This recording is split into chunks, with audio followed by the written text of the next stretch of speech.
हमें एक दाव बताया। दाव जैसे पहलवान कुश्ती लड़ते ना, रेसलर, वो दाव लगा कर ही पहलवान को डाल सकते ना, तो एक जैसी ताकत होती है उनमें तकरीबन। जिसका दाव बढ़िया हुआ ठोक देगा दूसरे ने ठाक है। तो उसी समय मैंने श्वास का सिमरण किया, सतनाम का, 2 अक्षर का, और काल ऐसे पट पड़ गया नीचे, इतना डर गया, उस तो भय हो गया, भागन लगा वो और पाताल में जाके गिरा। अब मैं भी उसके साथ साथ गया, क्योंकि मैंने तो उससे काम था, आया उसी के लिए था। वो वहां भी घबरा गया और भाग के छुपने लगा। जब उसने पकड़ा मैंने, भाग मत, तुझे कुछ नहीं कहूंगा, पर बात सुन मेरी, चल वापस चल वहीं पर। तो ये तुम्हारा भगवान को मैं ऊपर लेकर आया, फिर उसी इसके 21वें ब्रह्मांड में सबसे ऊपर वाले स्थान पे। और फिर इसने कहा, जोगजीत मेरे से गलती होगी, माफ कर दे, तू बड़ा भाई, मैं तेरा छोटा भाई। बड़े तो बख्शमा ही करते हैं, छोटे हमेशा गलती किया करते हैं। और मैं तो आपको पिताजी के बराबर मानता हूँ, बड़ा भाई पिता के तुल्य होता है। और आपके पास तो वही पावर है जो मालिक वाली है, परमात्मा ने आपको शक्ति देकर भेज रखा है, आप उसके प्रतिनिधि हो। अब जब अपनी ताकत से यहाँ काम नहीं चलता तो जीव चापलूसी प्रयोग करता है। यहाँ सबका स्वभाव उस निरंजन जैसा ही है। इकलौती लड़की कहीं बाहर दिखाई देती है तो मन में 100 दोष पैदा होते हैं, तो यही दोष इसके अंदर वहाँ विद्यमान हुआ था, वही हम सब के अंदर प्रवेश है, क्योंकि ये मन इसमें बैठा है, उसमें है ये दोष सारे। और ऐसे ही चोरी करने में, और ऐसे ही किसी से ताकत से बात नहीं बनती, फिर चापलूसी करने की स्वभाव हम सबका एक जैसा ही है।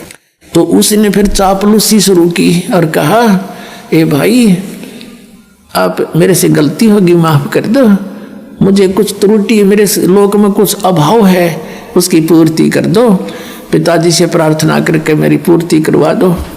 अब परमात्मा तो जानी जान थे, उनको तो सब पता था, ये बालक के मांगेगा आगे, उसको उनको ये पता था सारा क्या मांगेगा ये।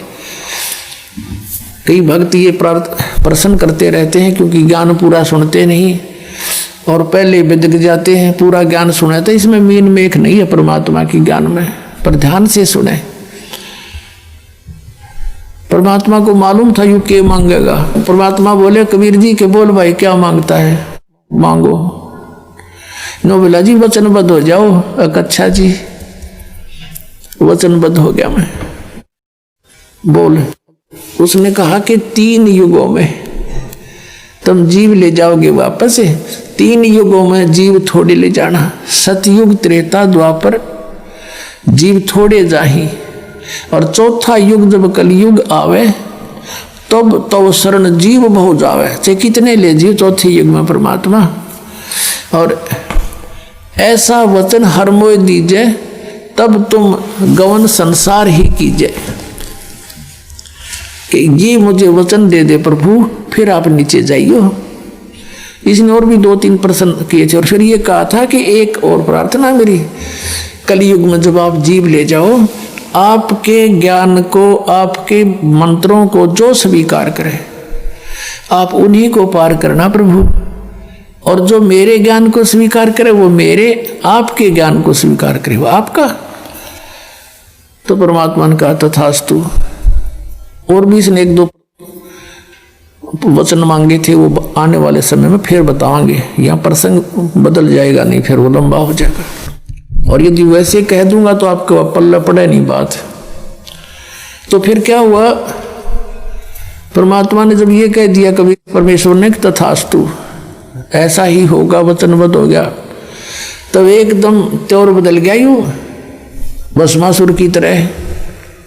ये सबका एक जैसा स्वभाव है। भस्मासुर पहले तो भगवान शिव के प्रार्थना करो था और नवाजुद हुआ बैठा था, आंख नीचे बुगले की तरह, उल्टा ऊपर न पैर नीचे न सिर करके भक्ति करे था हैं। और जब भस्म कंडा ले लिया वरदान वचनबद्ध करवा के, और फिर नौकई बोले शंकर शर्त न मारूंगा, वो इसने किया परमात्मा के साथ। अब शंकर जी तो भाग लिए, विष्णु रूप माँ के परमात्मा ने पार्वती रूप बना के उसका पीछा छुटवाया, भस्मासुर मारा।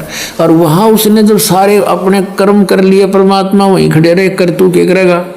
और वो भगवान बाजरे जी अविनाशी मान्या करते हैं, वो भाग गए और वो वहीं डटे रहे इस काल के सामने। भस्मासुर का जौत की है, वो तो इनके बाप के सामने नहीं भागे, सामने खड़े हो गए कि करके करेगा। फिर सांस कैसे मन से उसका, वो तो वैसे मालिक की कृपा थी, सांस तुम्हारे लिए बताओ नहीं बसाई इसकी कुछ भी। तो फिर जब इसने सारा कुछ ले लिया, वरदान पा लिए, आंखें बदल गया, कहने लगा जोगजीत अब बेशक जा तू संसार में, 3 युग में तो तू ले जा नहीं सकता, वचनबद्ध हो गया। और जब चौथे युग में तुम आओगे ना, उससे पहले इन सभी प्राणियों को भिन्न भिन्न पूजाओं पर लगा दूंगा और उल्टा ज्ञान ठोक ठोक कर भर दूंगा। अपना अपना मता ये सब बोला करेंगे, किसी को देवता पूजा ला दूंगा, किसी को मंदिर में, किसी को मस्जिद में, किसी को गुरुद्वारों में। और जब तुम्हारा हंस जाएगा ना, या तुम जाओगे या तुम आओगे या तुम्हारा कोई अंश आएगा, उससे पहले तो मेरे दूत जाके मेरे भेजे हुए संत बना के भेजूंगा और सारे विश्व में हैं, और तेरा नाम ले लेके 12 पंथ तो चलाऊंगा। कबीर नाम तो है, तेरे नाम तो कबीर कबीर करेंगे। और फिर और अनेक पंथ चलाऊं, या विद जीवों को भरमाऊं। और चले जाइए जोग जीत संसारा, हर जीव ना माने कहा तुम्हारा। जीव तुम्हारा कहा ना माने और हमारी ओढ़ हो बाद बखाने, कि तेरी कोई नहीं सुनेगा वहां पर तुम्हारी। जब तुम जाओगे तब तक तो मेरे दूत जो है, मेरे काल के दूत, ये सबको भ्रमित करके उल्टा ज्ञान भर के और सतलोक और सतपुरुष और ये सब महिमा गाएंगे, और वो सारा मेरे नाम जपेंगे, मेरे मुंह में आ जाएंगे। 12 पंथ करूं मैं साजा, नाम तुम्हारा ले करूं आवाजा। 12 पंथ नाम जो ले ही, सो मेरे मुख आन समोही। इन 12 पंथों में जो नाम लेगा और अनेक पंथ चलाऊं, या विद जीवों को भरमाऊं। ये 12 पंथ तो कबीर पंथ के आपको गिनवाए थे कल रात्रि और परसों भी, और बाकी अन्य पंथ ये काल ने भेज दिया। राधा स्वामी, धन धन सतगुरु, जय गुरुदेव, तारा चंदाला, ठाकुर चंदाला, वही सारे निरंकारी, ये जितने सतपाल वाले, ये हंसा देश वाले, सारे काल के पंथ हैं टोटली। ये सुधांशु वाला, ये आसाराम वाला, ये सब काल के पंथ। ये नहीं तक सीमित है इन देवी देवताओं तक जो काल के भी पुत्र हैं। और कहते हैं जहां चले जाना तुम्हारा कोई नहीं मानेगा। अब परमात्मा आए थे। अब कई भक्त ये कहते हैं, मन में दोष आ जाता है, विचारहीनता बढ़ जाती है। कहते परमात्मा ने भाइयों ये वर नहीं देना चाहिए था कि 3 युगों में जीव थोड़े ले जा, इन्हें तो जब वापस ले जाना चाहिए था। अरे भले आदमी वापस कैसे ले जा, पहले तुम थे ना वहां पर, वही ना गड्ढे थे हम, वहां नहीं टके। ये हमारी देही टूट ली खूब, कलयुग में पता लग जाएगा हमने अपनी औकात का। इसलिए ये सेलेक्ट किया था दाता ने। अब कारण क्या है, जो दास ने आज ये प्रसंग शुरू किया था उसके ऊपर फिर आते हैं। परमात्मा ने कहा था कि चौथे युग में जब इसने ये कहा कि तुम्हारा कोई नहीं मानेगा, अपने काल के दूत भेज दूंगा और तेरा जो कोई हंस आवेगा बाद में, या तुम आओगे तो कोई नहीं सुनेगा, वो भौंकता रहेगा और उसके पत्थर मारेंगे, पिटाई करेंगे उसकी, कोई नहीं सुनेगा। तब धर्मदास चिंतित हो गया इस बात से कि हे प्रभु, वो तो अब इसने कर ही रखा है। अब मैं आपका बच्चा था और मैं आपका विरोधी, कितना विरोध मुझ दुष्ट ने किया मालिक, और सभी ऐसा ही करेंगे आपके साथ।